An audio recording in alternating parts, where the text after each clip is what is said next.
welcome to the Pause It Podcast. I'm Dr. Sam, and with me is Dr. Robert. How are you? Morning, Sam. How are you? I'm good. We're doing this at like a totally different time than we usually do it. Your schedule is totally different, so it's like I'm gonna have maybe a whole different feel. I don't know. Add a little flavor to it. See how tired Robert is. Yeah. Well, no, but you're working like normal people hours the last couple of days. So like, how's That's what I'm that? tired. It throws me off actually working normal hours. It's kind of weird sometimes. I'll be honest. It's You're like, my I get body's to different. sleep and wake up and do things. It's like I don't know what it is, but I don't know if it's like circadian rhythms or what part of it. Like I'm more, even when I work for myBalto, I'm more efficient towards the end of my time. So I think it's just like where I'm usually used to being awake and working. So Yeah. I don't know. So like 10 o'clock, I'm awesome. So Yeah. You're like, that's my golden hour. yeah, I'm really great at 10 o'clock. So it's just fun. I mean, to So be fair, my circadian rhythm, like if I was left 100% to my devices, I probably would never go to bed before like midnight or 1. oh And really? yeah, and I would sleep until 9 or 10. Like that is my like perfect, that's where I would just naturally Yeah. go. The problem Mhm. is the world and children don't care that that's what your natural circadian rhythm is. So I have either learned to go to bed. No, I haven't. I still go to bed at like 11:30 or 12. I just live on 5 hours of sleep. That's pretty much what I do. Do the kids wake you up at that time in the morning? Do they like, hey, it's time to get up, or is it more just like the world, like I gotta get things ready before they wake up? Like, So it's a little bit of both. Like, if I have stuff that I have to do, like if I have notes I have to do, or if I'm really being good and like working out, the only time to do it is in the morning. I'm going to go ahead and just admit that that's been a while since I've done that. It doesn't happen as often as it should, but like that's generally the time where that has to happen because my life just gets too busy after that. I usually wake the kids up at like 6:30 on a school day. Um, but we'll have to have started getting everything else ready, including ourselves, because by the time we get them ready and then we have to go, we have to get to school, you know what I mean?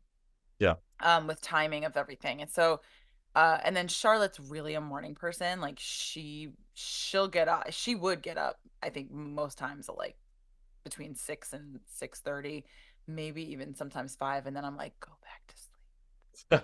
you're like, why are you doing this to me? The other two they're not like they don't wouldn't sleep late, but they're not like pop up like toast at 5. Like they're not like that, you know. Up like toast. That's cute, actually. I've never heard that, but I like that. Yeah. Oh yeah. Yeah, no. But I have one that likes to pop up like toast. So I'm like, nope. Pop that back in. Let's cook a little more. So that's, that's cute. I like that. So yeah. talk to them about that next time I see them. So Yeah, pop up like toast. yeah. I think it's um good for you though. Like I do think like people are more like they say like people who are really get a lot done, get up, right? The early bird gets the worm, like that comes from somewhere. So it's a thing. When I was waking up at 5 to do things, I was more efficient. Like yeah. in my mornings at least, because people aren't bugging you at that time in the morning. That's what it comes down to. Yeah, and I do think that that might be also part of it is like the things I plan to do, during the day, I'm always being pulled away. You know what I mean? So it's like has to be like short spurts or like, phone conversations like where people can't bother you because then they see you're on the phone, like that's fine. But if I'm typing like records or something like that, people feel they have every right to stop me from doing that. You're like, this is my time. I'm like, I don't think you understand how long this takes me. Like writing records is the bane of my existence for sure. Yeah, well, maybe I don't know if we've done a podcast about records. We should Ugh, go into the they're the details of why worst. it's important. Maybe we'll do that eventually. Yeah, one day we'll talk about it. Yeah.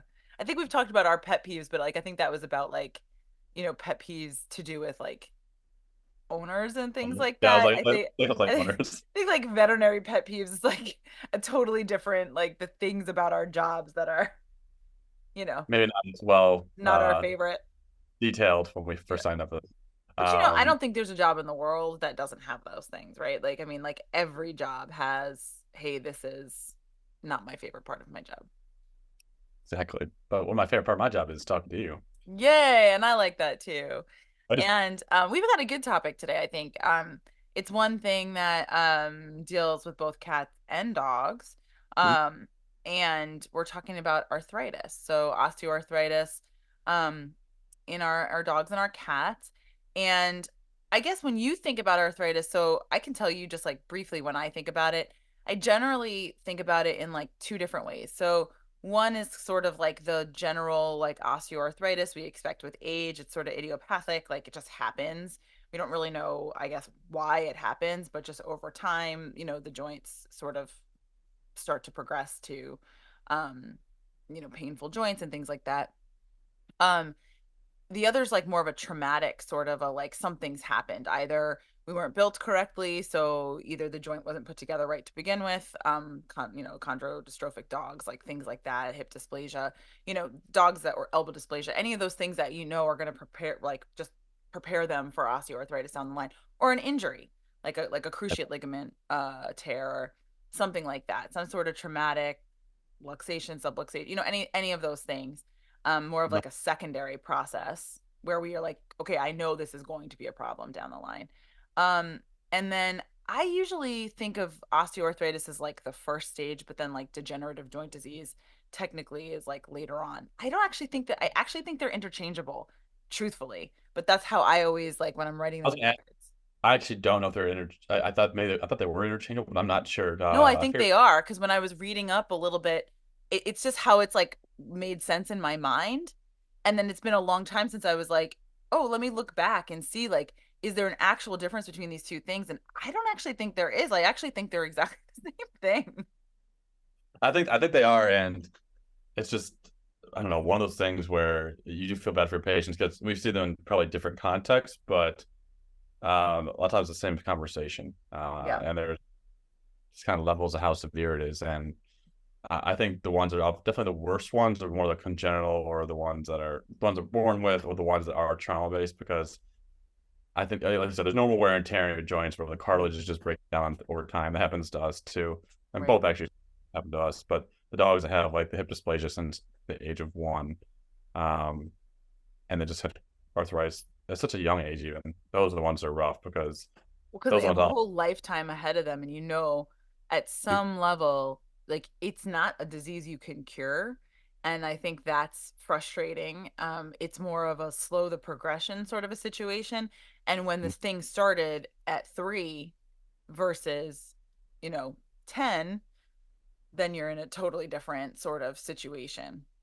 Exactly, and we're getting better with some treatments now, and some are just more aggressive and very expensive Mm, for those hip dysplasia. Like sometimes you can do things like major surgeries to replace the hip altogether. right. You- But you can No, no, do no, it. it's not. And those are definitely reserved for those like really serious hip dysplasias where, they're really affected, I would imagine. I've Yeah. never actually had one of my patients ever have to go get a total hip done. I think I see our hospital is one of our surgeons is known for them. He does them really well. Right, So I see them, and um, they're definitely more for the younger dogs that have the issues because we want to give them the best quality of life long term. It's a major right. procedure. Um, but I think, yeah, I think it's just one of those things. They're cool to watch, and the dogs do significantly better afterwards. But Do they? Yeah. I think that's one of the privileges you have of like being in sort of a, even though you do emergency and that is sort of a primary thing, have so many secondary sort of specialties, like where you get to see, so you're somewhat selected for those ones that get to go there. When you're in primary care, you kind of get a smattering of like people who would never be able to, would decide to, or whatever, go that far, and then you have the people who would, and so you just don't see as many because you're seeing everything, you know what I mean? absolutely, and I think maybe a good place for us to kind of dive deep, and it would be kind of just kind of the initial things that you and I both see, kind of in terms of starting off. Because I think at the end of this, we want to get to points, and there's some new treatments that we want to talk about Yeah, that have yeah. recently come out. The reason we started this podcast about osteoarthritis because there's some new medications in the field that are pretty cool that we'll talk about here in a minute. Oh yeah, they're very exciting actually. Yeah, they're great. So so what do you see, I guess, being in emergency? Because are you seeing more like acute on chronic sort of stuff, or are you just noticing that as an aside and it's mentioned? Most of the time, it's they're not there for that reason unless it's a patient that is coming in because they can't walk anymore. Um, it does happen every once in a while. I'm sure. I think you probably see that as well, where they're like, "Hey, they couldn't get up this morning." Mm. Uh, and of course, they get in there walking around in the room because adrenaline kicks in. That's always the big thing. Yeah. But a really hard time walking. Honestly, most time osteoarthritis is the last thing I check for, just because when I have an older dog that comes in that can't walk suddenly, I care more about the bigger things. Like, are they bleeding internally? Do they have some type of neuro issue where they have a Right. back problem? That's why they're not walking. But I kind of rule all those other things out, make sure it's not like a heart related issue. Mm-hmm. Then I kind of look, all right, this is probably more of an orthopedic issue. I reassess my musculoskeletal exam and then go from there. But that's most of the situations that I see. Otherwise, it's mentioned usually as an offhanded comment, Like they have oh, it, and like just so you know. like cool. Moving on. Mm-hmm. What about you? Well, it's such a chronic and progressive sort of a thing. And so it's something that is part of my exam every single time, especially like I'm always doing some sort of, extension, trying to feel the, kind of stretch the leg, move them around, see how all the joints are going, see if they are resisting me in any way. Which can be a little tricky because some dogs just don't like to be manipulated in that way. And so some of it will be like playing with them a little bit, like getting them to jump up and like grab a treat. So then like you're getting them into extension without extending them, and you can see that they can do it without pain. Um, but mostly I feel like with arthritis, at least at my level, like in primary care, is going to be a discussion with the owner of what they're seeing at home. So in their total comfort, in their total like they don't have the adrenaline like you talked about, which is true. Like there's no better pain medicine in the world than adrenaline. So sometimes what we see is like, oh, well, they're getting up great. Like they're sitting down, they're getting up, they're sitting down, they're getting up, and they're all over the room, and they're fine, they're jumping, they're happy. But like at home, mom's like, well, yeah, but in the morning when they've been asleep all day, like they're really slow to get up, and like takes them a little while, but then like they move out of it and oh, that's totally fine. And so I feel like when you start to hear that, where they can walk out of it, sort of a thing, like there's a stiffness to their gait. Um, Little dogs, like some of the first things you'll hear is like, well, they used to jump up on the couch, but now they don't, or they won't jump down, or they won't go down the stairs, or you know what I mean, like something like that. Um, Parents won't always recognize that there's a lameness, but more so like a reticent to like they don't want to do things that they used to do. And so you're right, it's not the only thing, right? Like so lots of disease processes will cause them to exercise less. So yeah, you always have to check all of your systems, like make sure they're not having a weakness, make sure that's not a neurologic change. So I will do, kind of I don't do like a full neuro exam on every single one of my pets, but I will do like conscious proprioception, things like that. So it's like, okay, well, they know where their feet are in the world. They're just, I can feel a little crepitus in their knee, or they have like less of a range of motion in their joint. Sometimes it's that they're over licking a joint, or something like that. And it's not necessarily something I can pinpoint to, like, oh yeah, they have allergies, they have a history of doing this, but like they're literally just chewing on their carpus. You know what I mean? Or something like that. So I think it's a lot of times pairing history, breed, age, and then physical exam findings to say, hey, most likely you're starting to see some of these changes. The other thing that I deal with a lot is trying to educate people with prevention. So as I see animals starting to gain weight, like I'll say, hey, you know, we're at risk of really harming our joints.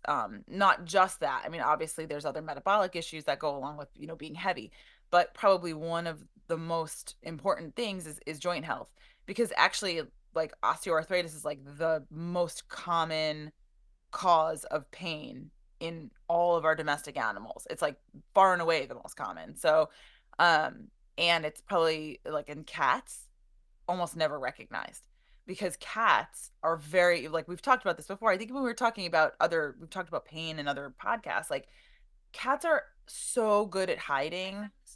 Oh, and my watch is talking to us now. Um, Cats are so good at hiding when they're painful that sometimes, certainly, I'm almost never finding it in an exam. I mean, unless I get really lucky to get that cat that I can actually feel crepitus, and I'm like, oh, this isn't great. Um, Yeah. but usually it's a discussion about like, yeah, they don't jump up on things anymore, or we have to move their food bowl down so they can get to it. They're not going in their litter box, but they don't have a urinary tract infection. But like then you talk to them about, well, how hard is it to get to their litter box? And it's like, oh yeah, if you just cut out the side of the wall, they can walk right in. They're going to use it again. So again, especially cats, history is so important. Um, yeah, I mean, and then we can get into all the things we talk about to like make the joints better because there's a long list. Yeah, but I think you start on the right one though. It's like stuff we need to do that are non-medical related. It's the like not requiring medications. It's the weight loss or weight Mm-hmm. control, really big part of that. Yeah. Uh, Keeping them active because you want to maintain that muscle as much as possible, Oh yeah. and even that like physical therapy is Mm, something that I've seen a lot of pets recently, which has been pretty helpful. yeah. Uh, and then even just, I'm not sure if we consider supplements medications or not because they're kind of in that gray zone. But I think I even had a conversation with one doctor recently who was kind of studying this and saying, put your dog on supplements like as early as 1 year old for like joint health, which is Yeah. I didn't even know about, which I kind of wish I had done for my own fuzzy demon. Yeah. That on the early is really helpful for the joint health. So like prevention is a really big part in the first place. And then Yeah. And I think where it gets overwhelming, and I think, even when we were talking to like the Zesty Paws people and stuff like that, it's just there are so many different things out there. And you're like, well, how much of it's snake oil and how much of it is real? And I think that going down the list of like chondroprotectants are real.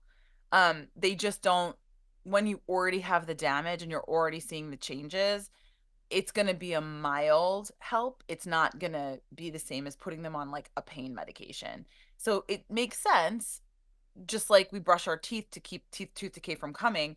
If you put your dog on a chondroprotectant early on, it makes sense that it would help to decrease the damage. And so I think what you're saying is right. Like the non-medical stuff is what we should start when we're young before we have a problem. Like I don't need to see them limping or, having trouble getting up or getting around.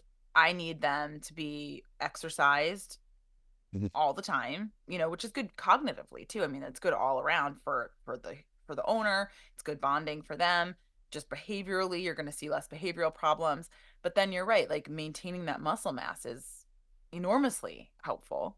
yeah, Um, and I always tell people too, like, I have arthritis. Obviously, I don't have osteoarthritis. I have rheumatoid arthritis, which is a different way. And there are different arthritises in what? I'm more uncomfortable too. No, I mean arthritis is arthritis, right? So it's like how it affects you. Yeah. And then the cause of it can be different. Like so dogs can get autoimmune arthritises like that. They're not all going to be the osteoarthritis. But the fact of arthritis, the thing it is an inflammatory condition, and if you don't do anything and you never move, you are stiff, you are sore, it is not comfortable. If you move to a point where you're keeping up, you're kind of moving those joints and using them, it's much more comfortable until you get to a point. But there is a point which is too much. And so some of it's also figuring out that line for your dog of like, okay, where are they overdoing it and where am I supporting them? And that's individual, very very much so. Probably also based on age too, like how Oh, much they yeah. can do. Yeah. But then even then I got good advice from you because I've, neglected, not neglected. I started realizing arthritis in my own dog. And a big part of that is starting them on medications when they are uncomfortable because you can maintain some of those things longer, Mm-hmm. especially like muscle strength because if they don't want to walk as long, they're not going to maintain that muscle strength as well Yeah. as if they're free and walking longer. That's advice I got from you earlier in the year. So, um, but it's true though, like really trying to maintain that muscle strength is important. A lot of times we do that by reducing that inflammation. And one of the best ways to do that is through NSAIDs. My opinion, so I think they're still pretty, not, I don't know, maybe not the gold standard anymore. We'll see based on our conversation. But So I don't know that it's not a gold standard. I think it really depends on the individual pet, right? It depends on like where they're at and like how often you're seeing an issue.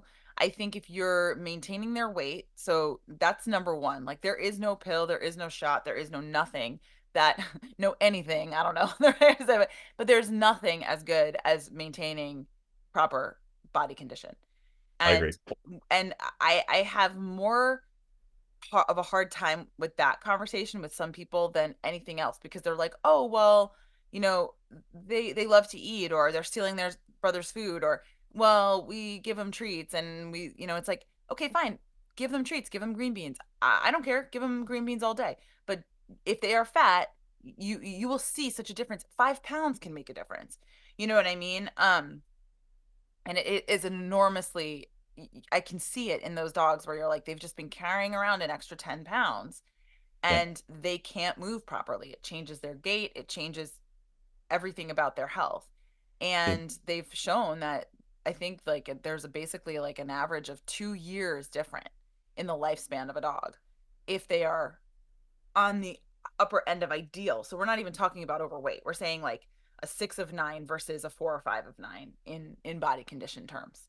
And That, that's how we kind of score them as, so ideal is 5 yeah. um, out of I would 10. 100% honestly the impact. I don't think even I know we've studied it, but like I think there's more information to come on how much weight impacts our pets' longevity, their quality of life, Yeah. things like that. But, So and part of it too is the fact that fat isn't just heavy, it is actually active in the body. It is a pro inflammatory modulator. And yeah, all of these things, allergies, arthritis, you know, things like, they're all inflammatory conditions, and they're the, all worse when, absolutely. I think everybody's so concerned with what their dog eats, and they should be, right. but they're like because they want to put inflammatory foods into their pet's body. They want to put over processed foods, and like that's right. But at the same time, at the end of the day, it's always like quantity is a big part of that, and making sure like I mean controlling the quantity of food they eat is a really big part of that. And healthy diets are great, but yeah, trying to reduce their weight to number one for me. And that's why I think Loki has done as well as he has. He's 13, but still gets around pretty well for being a 13-year-old Yeah. and 15 because I want to keep him underweight. He's always been underweight, so that's always Yeah. been a good thing. And I mean, huskies, it is nice at least because they just like kind of almost, most huskies just like will skip a meal. So, you know, maybe not Loki though. You said he liked to eat. He's been back to the old husky ways. He's missed a meal here and there, but Yeah. that took it's a good thing. But Yeah. Um, when he's not, but I think it is important to say like, hey, you know, I think there are lots of joint supplements out there. So there's like glucosamine chondroitin supplements, there's MSM, ASU. Those are all like anti-inflammatory additives that you can find in some of those things. And I think making sure just before you start your dog on anything, like talk to your veterinarian, make sure that it looks like a reasonable one, because those are buzzwords now. And so a lot of places will say, oh, it's a glucosamine chondroitin supplement, but like there's not enough in it to do anything good. So maybe sticking with some of those more trusted brands is usually a good thing. And also too, like I wouldn't expect you to see a huge change. Just know it's like a vitamin, and you're giving them something that's helping their joints long term, but you're probably going to see it down the line pay dividends, not so much like people think of it like sometimes like taking an NSAID, and I'm like, no, no, no, it's not like that. It has to build up in their body. It has to stay at a certain level, you know, and things like that. Yeah, we have a podcast coming up in a few weeks with a supplement that's what I'm very excited to talk about the future because it's an evidence-based supplement company. So they pretty much use research before they put the product out there, which I think is really cool. So, but Yeah. they have a joint as one of the products, so it'd be a Okay. good one for to touch base on when we get to that point. Yeah. And maybe it's also good to like kind of explain a little bit of like what people can look at to know if what is there is real. You know what I mean?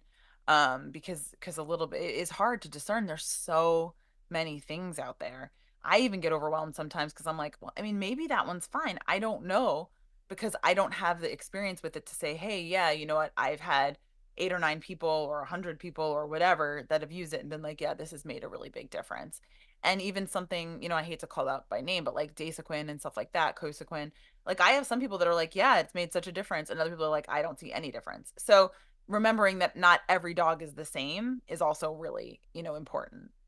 Yeah, I think that's a big part of it. Just every dog is a little bit different, and cat. Family. Yeah. And also too, you have to do something that's going to be repeatable, like something that you're able to continue doing. So like especially with a cat, you know, you might really want to give them a joint supplement, but they may not take it. And so something like Adequan injections may end up being better for them because you can give an injection easier than you can get them to take something. And it can have other benefits in the body too with a cat. Um, Yeah. like urinary stuff. Um, so that's something else to think about. Yeah, and even kind of in that transition to like full on medications, Hmm. CBD, something that's popped up for me for Yeah. quite a few. I've had people like really speak wonders about. And we'll have a CBD podcast here eventually. Yeah. Yeah. They said that like their dog has been like having a hard time getting up and moving around. All of a sudden, they start them on CBD and they do fantastic afterwards. Yeah. Um, but there's always an option for people to consider if it's a good product. Right. Uh, I think that's the biggest thing is not all CBD products are created equal. So making sure that they have the right amounts in them um, is really important. I think that that's a big one.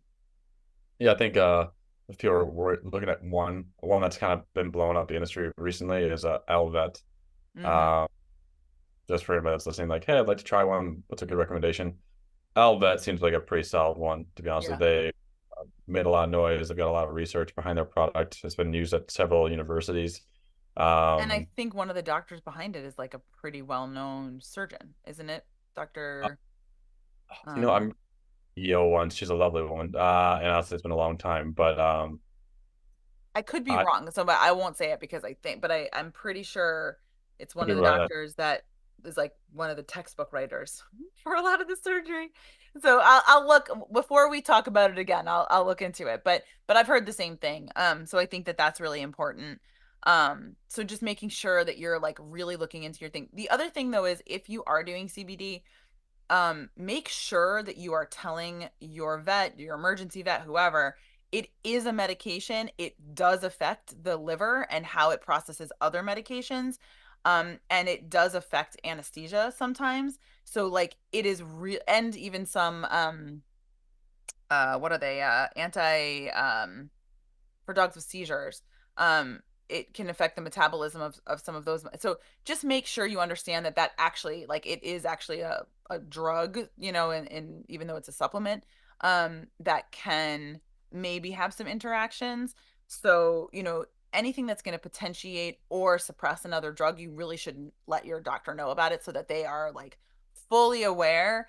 Because there's nothing worse than, you know, going to sedate a dog and you're like they're not reacting the way I expected them to, and then finding out, oh well, we gave them X, Y, or Z, and you're like, oh, had I known that, I would have changed my dose. And so that is one of those ones that is a really good one to mention, because sometimes people fail to mention supplements when they and Industries. even like omega-3 fatty acids, like that's another one that you should probably mention. They're very safe, but they can affect bleeding occasionally and clotting. So it's rare, but like it is possible. And so you definitely should know that that's one of the things that your dog is on. Um, and then like, I think the more traditional medications, usually the first one anybody thinks of with arthritis being an inflammatory condition is going to be NSAIDs. Yeah. Um, and I think, what's your go-to NSAID like for arthritis, if you were gonna say? Then Caprovet. I'm not sure of the different names. Remedil. Those Carprofen. the same medication, but yeah, Yeah, yeah. those are so just because I had less problems with it, I guess, like in terms of gastric ulcers. They do great on it. I agree with you. I think it's one of to me, it's one of the most effective. Like pretty much everybody gets better with carprofen. Um, I think that it is important to know, and all doctors differ on like when they check blood work and stuff like that. Usually, if you're going to get them on it like on an everyday basis, you're gonna know if they're gonna have a problem with it. Usually within the first month, they say Yeah, about 3 weeks in is when you know. So that's usually like I'm not. I know probably in some cases it's like we'll check blood work first and then check blood work in a month. Not everybody can do that. So a lot of times I'll tell people, hey, why don't you do a trial? If you feel like it's making a really big difference with the mobility and you want to continue it, after a month, we'll check blood work. yeah. I figure at that point in time, we're still able to catch something. And if it's just not a good NSAID for them, then we have other options like, Meloxicam, Daramax, all those other ones. What have you seen with like Galliprant? What's your experience? For a dog or cat that already has, maybe a dog that has underlying renal disease, um, it's a good option. I think I don't know if it works as well. I think carprofen still kicks butt. It does. So, I agree. uh, but it works. But if you have a dog that has renal disease, galliprant's a great option because Yeah. you want to put them really on a medication that's going to alter their kidney and its metabolism. So Yeah. I think that's a good one to go with. Yeah. If you need carprofen, will always be number one. I think just in terms of how well it is, you see the benefits of it. And I think that's It's true. all the studies they do with like its effectiveness, even when they compare it to other drugs like opioids, or like GABA based medications like gabapentin. Um, at the end of the day, those ones it's because of the carprofen that they do well. It's a lot of times the other medications cause sedation, and I'm not sure how well the bioavailability is for like a lot of the opioids that we give our pets, like tramadol. It's been shown again and again not to really be that effective because of the bioavailability. Works great in Makes people. them tired. Yeah, it makes them tired. And I think that's what we see most of the time. Same thing with Yeah. gabapentin. I think gabapentin does help with some pain, particularly if it's nerve based. But I think most of the time it just causes them to be tired, which is not a bad thing. It gets the job done. But true pain control, I think, is with your anti-inflammatories, and carprofen, I think, kind of leads the way for me. Yeah. I do feel like I'm seeing a lot more people because people got really on that train for tramadol for a while. And then those same people have like now totally like lobbed on to gabapentin as if it's like the greatest thing. And I am a big like I use a lot of gabapentin, so I'm not downing that. Like sometimes we need, but I don't understand the like fear of using carprofen and understanding that like it is a very good NSAID Hmm. and in people, I think sometimes people think like, oh, it's anti-inflammatory. It's like, yeah, that's why you take it and it helps with pain. So yeah, you should use it as long as they're safe to use it. And a short term for almost any dog that's not like having really major issues with their kidneys can take carprofen number one. And the whole thing with like having mildly elevated liver enzymes, it is totally idiosyncratic who's going to have an issue with liver issues. So just because you have a high alk phos in an old dog that has arthritis and dental disease, guess what? Every dog has that. So like, you know what I mean? You can totally use carprofen in those dogs. Yeah, recheck it again in a month, but I do not think that that is a reason not to use it. I agree. I honestly don't even bother with liver values most time. I think it's good to recheck them, Yeah. but it's not the reason the dog. Like, it could happen to any dog, Yeah. whether values are elevated or not. Right. So for liver at least. So that's Yeah. why I don't as much. Because it's processed by the kidneys. And so when we're talking about Galliprant and what that is, the reason that it's just important to know like, well, why is that better for dogs with and oh no, it's not for cats, just for dogs. Um, so it's because there's a pathway and it works further down on the pathway. So the prostaglandins are what gets kind of blocked, but it only is specific to the ones that are like not harmful to blocking it for the kidneys' sake, but still helps with pain management.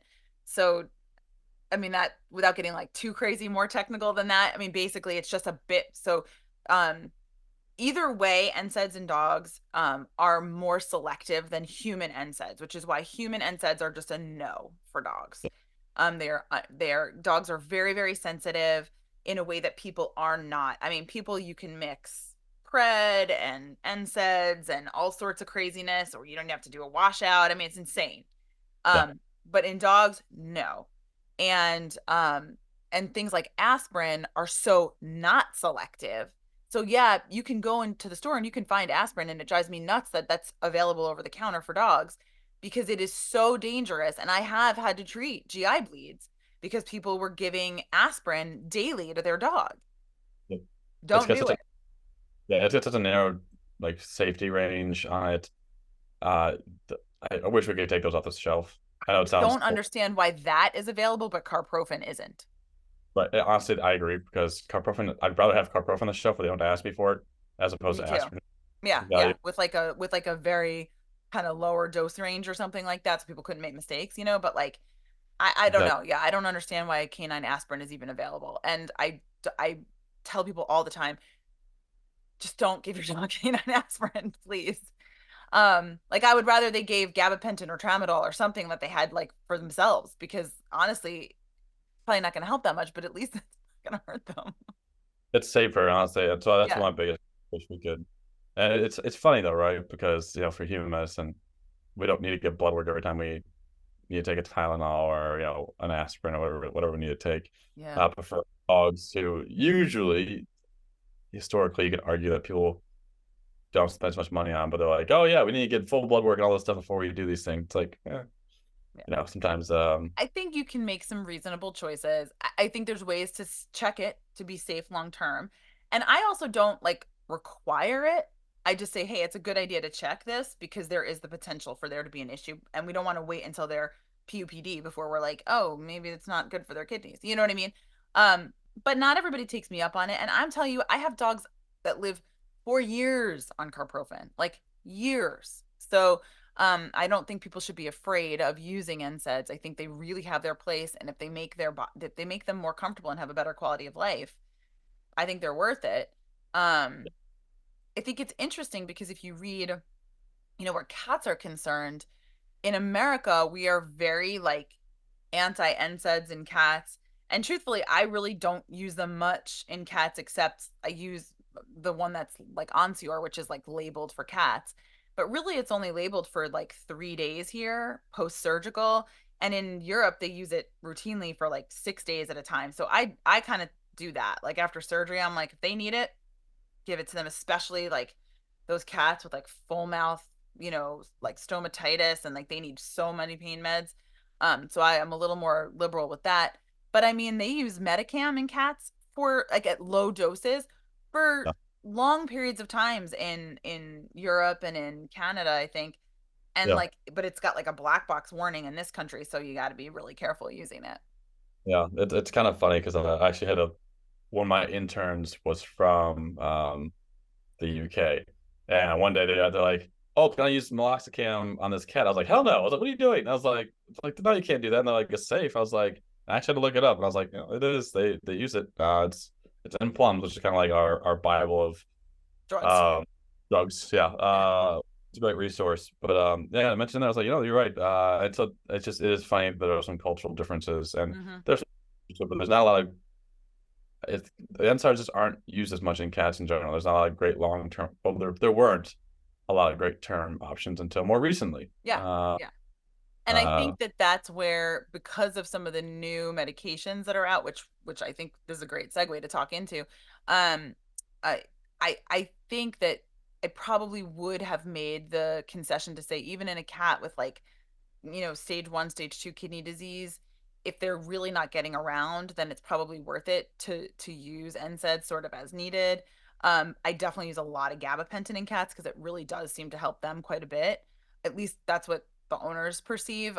Again, I wonder a little bit what it is that they're perceiving, but cats seem to love their gabapentin. So um but no, now for both dogs and cats, we actually have monoclonal antibody, which is an injection once a month that blocks the nerve growth factor, which will help with the pain at the joints because arthritic joints, I guess, release nerve growth factor, and this blocks it. So that's how it works. And I'm gonna tell you, like, knock on wood, knock on all the wood around me, I've been using, so it's called Librela in dogs and Silencia in cats. Um, I've been using Silencia since September, maybe the end of August. And I've been using Librela since probably November, maybe is when we had our first one. And it's really interesting because our very first case of Librela was one of the girls who works with me, one of our assistants. She is maybe the sweetest old man lab. He's uh, this like black lab. He's a big guy. He's a little overweight. She's working on getting some of that weight off of him. But she really has been like getting it. She's really working hard to get it off of him. She's pretty strict with his food. But he's just this sweet little old man, and he was on NSAIDs. He was on gabapentin, amantadine, which is another great medication, by the way. I love amantadine. It blocks wind up pain, which in chronic pain is really helpful, and I find it makes them a little less loopy than gabapentin. So sometimes we'll use that instead. So it is a good. You can use it in cats too. Um, but yeah, so he got his first injection, and usually it's about 2 weeks before you see any changes. And at about that 2 week mark, she was able to stop the amantadine, and then by his second injection, he's off all medications. That's that's crazy to be honest Yeah, with you. It's um, and that's honestly some of the reports I've heard from people I know that have used it. yeah, They talk about whether it's more. I have a few friends that have more cats, but they said they started using the injections. All of a sudden, their cats like jumping up and down yep, on things, like back on top of the dresser where they haven't been in years. yeah, And so there's some really exciting things I think that this yeah, can actually let's quality life. And again, helping build back their muscle mass. So that way you can take them on longer walks, keep them healthier longer, and do yep, things for them, which is great. yeah, Um, Excited for it. It's also one of those things where it's still new, right? So yeah, yeah, that's always yeah.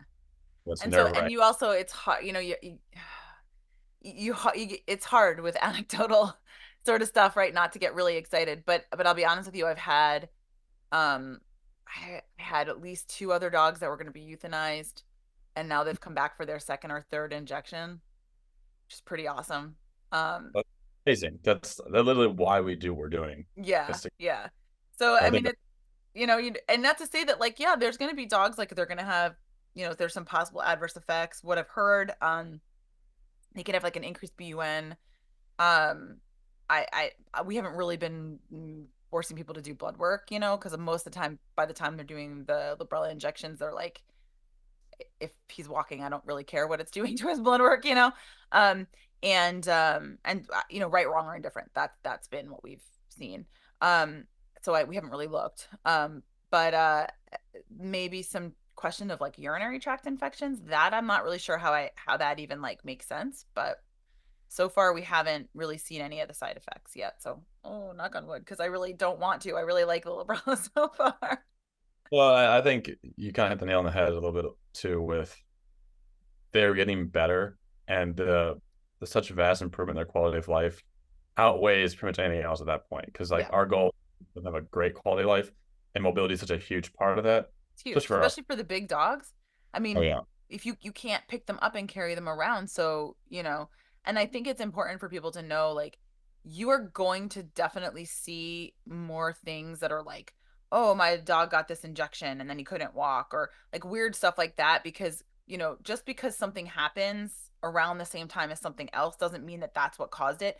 The fact of the matter is we have a population of dogs that are getting this shot that are old, that are yeah. already maybe having some neuropathy, or things like that, and if they're moving around more, they may you know what I mean, you might start to see some of those things. So I would caution people not to like, it's the same thing with like, some of the like flea and tick preventatives and things like that. It's like, I gave them this and then they, had this thing, and it's like, okay, but they're probably not really related. And so you got to just be really careful with trying to blame things. And correct me, I might be misplacing this. So my brain doesn't work until about 12 hours from now. Monoclonal antibodies are what we're using the COVID vaccine as well, correct? No, so monoclonal antibodies are what you're using in the treatment of COVID when you have it. So something like so what you're thinking of, oh well, maybe Well, it, no, I don't think so. I don't know, actually. my brain's not working right now. I apologize to our audience. No, But it's fine, but no, I mean, I know for sure when when people were getting sick, and when like people were having much more serious like disease and stuff like that, the monoclonal antibody, and I can't think of what they're called right now, and I mean, yeah, my sister did like COVID at home like treatment for people and stuff like that, so like she'll be like, come on, why don't you know this? But like that, those were definitely, people were getting monoclonal antibodies to treat COVID. that's yeah, I think the vaccine was it's like a delivery medium. I'd have to think about it for a minute. Oh no, they're mRNA vaccines. That's what it was. Thank you. The That's what it vaccines was. were mRNA. I was like, no, it's not. The antibody is how we were treating it. And yeah, so it's Thank different, totally different. I you. do think that you're going to see more and more mRNA vaccines to, like, I believe maybe they're using those more for like trying to like get rid of cancer and like, you know what I mean? Like things like that. Um, because there's even some, vaccines for things like melanoma in dogs and stuff like that, which is like a conversation for another day. We need to get an oncologist on here with all the cool stuff that's coming out right now. For even like lymphoma, there's some new ones, and things like that. But that's a whole nother discussion. But yeah, no, mRNA vaccines. I was like, I don't know why my brain isn't working either. But yeah, no, they're different. My brain is just not there yet. But But the monoclonal antibodies were very helpful for people getting over, to treat COVID for sure. well, I think that's what some of the hesitation was initially with some. The reason I brought it up because I think that was why there's some hesitation with like these new drugs because they're like monoclonal based and they're newer in the veterinary medicine because it's not really my knowledge not a lot of monoclonal antibody use so far in veterinary medicine. It's kind of I think the other part of it might be that people don't realize the cytopoint injections they've been giving for the last 3 to 5 years are also a monoclonal antibody. So, that. So that's like a thing that I don't give my DR as much. oh, you don't Um, give cytopoints. Yeah, right. Why would you? And I mean, so actually that was, I think that's probably the very first antibody can give treatment that I can think of in veterinary medicine. Cuz but even like so things like Apoquel, I mean this is totally off topic, but Apoquel is sort of like a JAK1 inhibitor or something like that. Like it's there's another medication in humans that it we use it all the time. So, hmm? I know that it resembles and Yeah, yeah, I can't think of it right now because I didn't get it all in my head right now. Just before we were talking about it, but yeah, so like there is a bit more of that happening now, and I just don't think people realize how useful a class of drug that's going to be, and how targeted it is, and therefore how safe it is, right? Like that, like if you're able to target the one thing, then you're not targeting all the things. And that gets back to like when we talk about NSAIDs, okay, when you're using some of the like less selective ones, you're blocking everything. Or something like steroids, right? Like that works on the same pathway, but it's blocking it way further up. So it's just blocking everything. So it's a yeah. lot less safe than something like, a cytopoint injection where you're literally just targeting the cytokines that cause itch. You know what I mean? And things like that. Um, so it is a really it's a really important like new way of treating things, and it is hard whenever you're starting to use something new. Um, but they have been using it for like years in England and in Canada, and from all I can see from all of the databases that I check, and um they've had minimal issues with it. Nothing's perfect, but I think you agree. It's as targeted as we can be at this point in time, that which minimizes side effects, which is the goal. mhm. And it's doing they're doing really well. And I think if you can use the combination of prevention, supplements, medications when necessary, and then these newer drugs, um, I think we're hopefully going to see a big change in how we handle osteoarthritis in general in our pets. And there's Yeah. a lot more because I've had those conversations where we're maxed out on all the drugs, and I'm like, I got nothing else for your dog. They can't Yeah. walk. Yeah. And I'm like, oh, we Do don't you have a choice. use Tylenol, by the way, just out of curiosity, in dogs? I haven't. It's not super comfortable with it just because of the range. Yeah, I Uh, do, but um, it's a last. if people use it, so I'm not saying that people shouldn't use it. I just haven't. Have you seen good benefits from it? In oh so I had one dog that, I mean, I don't use it a lot. It's one of my last things that I add when you get to that point where you're like, I have nothing else for you, then we'll Yeah. talk about it. Nice. And that, I mean, it's that conversation I guess I bring in every once in a while too, because honestly, it's when you're down to that point, it's literally it's like we're gonna euthanize or because we're just maxed out on meds. And I don't Uh, think people realize like Tylenol is not an NSAID. It is a pain medicine, and it is absolutely toxic in cats. So cats do not have the ability to process it. So this is a conversation just about dogs with Tylenol. Um, but but yeah, no, it did help. But there was this one dog that, oh, he was just such a love, and this owner was so, they were so bonded. And he was an amputee, like he had his back leg amputated because he had had cancer that came yeah. back after the first time. It was, so it was one of those ones. And so he was a tripod, and he was really struggling. He was a big dog, he was older, and he was on all the meds. And it was before the Librela came out too, which I wonder if that would have helped him. Yeah, Um, and it is important to know there aren't long-term studies of Librela and carprofen. So like you can have your dogs on carprofen while you start the Librela, but like I don't know if we know what happens if you like continue it on a regular basis. Yeah. There's some question in humans with it. So I think that they're like looking at whether or not that's fine long term. I'll just put that out there. But certainly in the beginning. But what I found is they don't need it anymore. So that's nice. that's huge. Yeah, I think that's a big Yeah. win. Yeah. And I think Yeah, they've studied like it's safe for like a couple of weeks or something like that. Like they know for sure. okay. Um, but yeah, with the Tylenol, it is a fairly tight window, so I just am pretty strict with it. I just like you can give it, but you can't give more than this, you know. But it's the same thing with the NSAIDs. I mean, I'm kind of a weenie when it comes to NSAIDs. Like I'll underdose more than overdose just because we know.